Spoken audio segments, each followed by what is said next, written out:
Wah, Gimana? akhirnya ini pertama kali loh Pak, saya coba nyetir mobil listrik gitu. Oh gitu. Iya, ini pertama kali. Udah pernah coba charging? Kalau charging belum, tapi kalau nyetirnya sendiri, mesinnya saya sebagai orang awam beda banget sama mobil bahan bakar gitu ya Pak. Ya, Karena halus banget, suaranya pun kecil gitu. ya. Memang begitu ya Ini Pak? yang disenangi bapak-bapak. Kenapa tuh Kalau Pak? pulang malam nggak kedengeran. Waduh, bener. Kalau bicara soal charging ini saya juga boleh coba cobain ya Pak? Silakan. Ini Oke, ada oke. charging, ada 2 model di kita nih, ya. Cademo Ada dan tipe Cademo, ada 2. kalau yang ini apa Pak? Plug-in hybrid. Oh, Ya. berarti makanya dia butuh charging station ini. Ya. Gini gimana Pak caranya? Dipencet aja, habis itu sambil ditarik. Nah, Ya, oke. silakan. Ini, oke dipencet. Gini. Gitu ya Pak ya? Ya, Terus ini langsung dicolok aja? colok. Oke. Gitu Pak? Ya, Begini Simple, proses. kan? Simple sih Ya. sebenarnya. Dan sebenarnya bisa dilakuin sendiri ya masing-masing. sangat Nah, bisa gitu. Ini Ya. masih berkaitan sama keberadaan mobil listrik ini sendiri adalah charging stationnya. Nah, kalau Pak Bob sendiri melihat hingga saat ini, Indonesia tuh sudah seberapa jauh sih kesiapannya dalam atau dari segi infrastruktur, salah satu dari SPKLU yang memang berada di bawah tanggung jawab PLN. Ya, saya rasa yang paling penting kan komitmen pemerintah, ya. Jadi komitmennya menurut saya sih udah luar biasa ya. Ya. Sudah sampai presiden, menteri juga, ya. Jadi sebenarnya secara komitmen, kemudian mindset, kita sudah menuju ke arah elektrifikasi. Cuma memang untuk infrastruktur ini tidak murah gitu loh. Charging station ini mahal sekali. Ya, apalagi yang namanya fast charging, itu harganya bisa berlipat-lipat ya. Dibanding Satu charger charging ini kan biasa. bisa mobil tuh antara 2 sampai 4 jam gitu loh ya. Orang kalau ngisi kan ya nggak ada yang mau ngisi jam 2 pagi gitu loh ya. Biasanya operasionalnya kan 12 jam, ya paling lama 16 jam itu. Jam-jam aktifnya seperti itu ya Pak? Jadi paling satu charging itu bisa ya 4 mobil gitu loh. Dalam ya. satu hari? Ya inilah makanya yang kan berarti membuat- dibutuhkan ya. Jadi banyak negara yang sebenarnya pengen langsung masuk ke fast charging. Cuma karena harganya masih mahal, Karena waktunya juga Ya. yang sangat terbatas. ya Itu yang jadi menjadi tantangan. dilakukan nanti secara bertahap gitu loh. Oh, Tapi kalau saya sih lihat kita penuhi saja infrastruktur di enclave.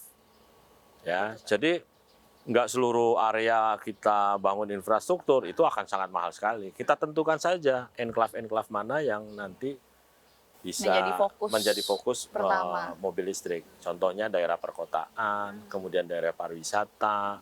Kita kan ada 7 daerah wisata unggulan ya. Mungkin di tempat-tempat seperti itu kita fokuskan. Yang istilahnya menjadi prioritas terhadap Di negara keberadaan. lain juga misalnya di Eropa kan di kaki Gunung Alpen itu mereka sudah menggunakan mobil listrik semua. Jadi kalau konvensional car harus berhenti kemudian menggunakan kereta listrik. Nah, kemudian di bawah itu menggunakan mobil listrik semua. Ya, jadi enclave. Sehingga kita nggak perlu membangun infrastruktur yang terlalu mahal. Gitu. Oke. Itu kan dari infrastruktur, dari perspektif pemerintah. Kalau dari Toyota sendiri Pak, ini kan cukup banyak ya merek-merek istilahnya saingan yang juga berbarengan memproduksi mobil listrik. Nah, kalau dari Toyota sendiri strateginya apa sih Pak supaya tetap menjadi yang unggul seperti itu? Nah, kalau kita ngelihat bahwa mobil listrik ini kan sesuatu yang baru dan challenging sekali, ya, dan marketnya itu kecil sekali gitu. Jadi kita nggak melihat persaingannya, justru kita melihat sebaliknya, kerjasamanya. Ya, jadi untuk membesarkan ya mobil listrik ini kita bisa kerjasama dengan siapa? Ya, kerjasama mulai dari pengembangan mobilnya sendiri, infrastrukturnya, ekosistemnya. Ya, termasuk financingnya, karena masih kecil kan kita harus kerjasama.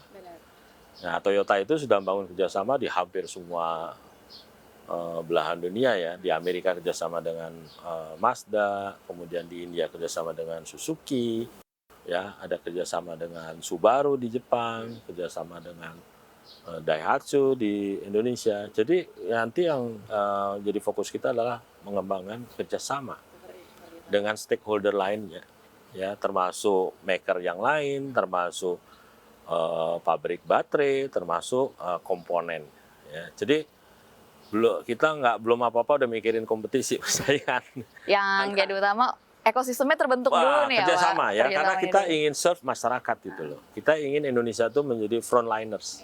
Budaya menggunakan electric vehicle-nya ini Ya, tumbuh dulu, jadi itu dulu goals-nya. ekosistemnya, understanding-nya, dan yang lebih penting menurut saya sih infrastruktur, sumber daya manusia, dan regulasi.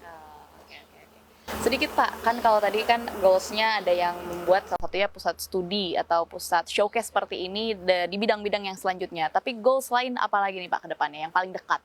Ya sebenarnya kita ingin memperkenalkan ya, tadi kita sudah sampaikan mengenai teknologi elektrifikasi di industri otomotif, kemudian juga renewable energy dan mobility gitu loh. Kita berharap sih nanti ini bisa tidak hanya untuk edukasi tapi juga kalau bisa nanti ada riset juga di kita gitu loh ya. Karena sekarang mencari short course ya atau pendidikan mengenai elektrifikasi nggak gampang. Makanya kita sudah bicara juga dengan beberapa university, tolong dong dibikin short course-nya gitu loh. Supaya kalau ada yang mau belajar, dia bisa gitu loh. Ambil short course-nya. Sekarang India yang banyak buat mengambil riset. short course-nya gitu loh. Walaupun dia juga elektrifikasinya juga belum semaju yang lain ya. Nah, tapi sudah mulai. Artinya SDM nih harus segera dibangun ya. Dari hulunya gitu ya Pak ya. Jadi Goals-nya jangan ke hilir kita dulu. punya natural resources, punya nikel dan lain sebagainya. Tetapi yang jauh lebih penting adalah SDM-nya. Ya, jadi sumber daya manusianya, sumber daya natural resource-nya kita anggap sebagai advantage saja lah. Ya, tapi SDM itu yang menjadi segala-galanya. Nah, kemudian juga yang lebih penting adalah infrastruktur regulasi. Jadi kita harus membuat regulasi sehingga para pelaku di industri otomotif, terutama yang akan transisi ke elektrifikasi, bisa punya perspektif jangka panjang.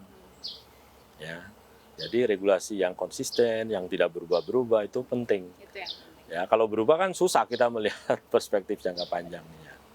Kira-kira demikian. Oke, dari segi research yang berkaitan sama SDM. Menarik sekali pemirsa perbincangan kita pada siang hari ini. Ini saya cukup banyak mendapatkan informasi baru mengenai electric vehicle. Terima kasih Pak Bob Terima atas kasih, waktunya. sama-sama. Semoga sehat Ya. selalu. Ini sekaligus menutup perbincangan kita pada siang hari ini. Saya Dina Gurning, CNBC Indonesia.